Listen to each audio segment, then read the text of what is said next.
সে আজ পর্যন্ত অনেক বড় বড় ডিল হ্যান্ডেল করেছে। তার নাম সত্যজিৎ মূর্তি। প্রেসিডেন্ট তাকে স্পেশাল পাওয়ার দেয় আর বলে, যাও সেখানে গিয়ে দেখো সেখানে কি হয়েছে, আর সেখানে গিয়ে সরাসরি আমাকে রিপোর্ট করবে। সত্যজিৎ মূর্তি প্রেসিডেন্টের কথা শুনে সেখানকার অবস্থা কিছুটা অনুধাবন করতে পারে। সত্যজিৎ ওই গ্রামের উদ্দেশ্যে রওনা দেয়। সেন চলে আসে গ্রামে। প্রেসিডেন্টকে চিঠি লেখার সময় যারা হাতের আঙুল কেটে দিয়েছিল, দেখা যায় তাদেরকে গলা কেটে হত্যা করা হয়েছে। আর সেই সময় ওখানে একজন পুলিশ কর্মকর্তা নতুন জয়েন করেছে। সে তখন ওই খুনগুলোর ব্যাপারে তদন্ত করতে যায়। মহিলা পুলিশ কর্মকর্তা সবার কাছে জিজ্ঞাসাবাদ করতে শুরু করে।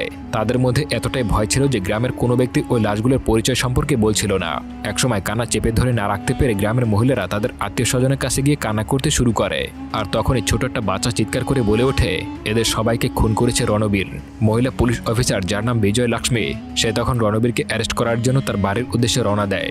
পুলিশ ফোর্স যখন জানতে পারে তারা রণবীরকে অ্যারেস্ট করার জন্য যাচ্ছে, তখন মহিলাদেরকে সেখানে যাওয়ার জন্য বারণ করা হয়।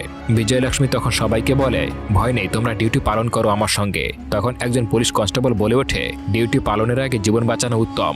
এই বলে সেখানে সব কনস্টেবল পালিয়ে যায়। কিন্তু বিজয় লক্ষ্মীর সঙ্গে কিছু মহিলা পুলিশ অফিসার সেখানে থেকে যায়। তারা তার সঙ্গে যাওয়ার জন্য রাজি হয়। বিজয় লক্ষ্মী আর মহিলা কর্মকর্তা তার বাড়িতে চলে যায়। গিয়ে গাড়ি থেকে নেমেই রণবীরের গুন্ডাদেরকে মারতে শুরু করে। এক পর্যায়ে রণবীরের বউ বাড়ির ভেতর থেকে বেরিয়ে আসে। তার নাম হলো ভারতী। ভারতীর যখন জানতে পারে তার স্বামীকে ধরার জন্যই এরা এসেছে, তখন সে তার পালা গুন্ডাদেরকে দিয়ে পুলিশদেরকে মারতে শুরু করে এবং তাদেরকে বিবস্ত্র করে ফেলে। মহিলা অফিসাররা নিজেদেরকে বাঁচানোর জন্য গোপন একটা ঘরে গিয়ে শেল্টার নেয়।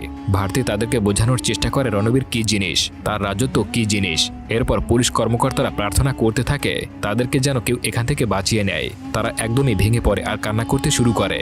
এরপরই এই সিনেমার প্রধান চরিত্রকে দেখানো হয়। তার নাম হলো জাট। সে মূলত ভ্রমণ করতে পছন্দ করে, তাই সে ট্রেন ভ্রমণ করার জন্য বেরিয়েছে।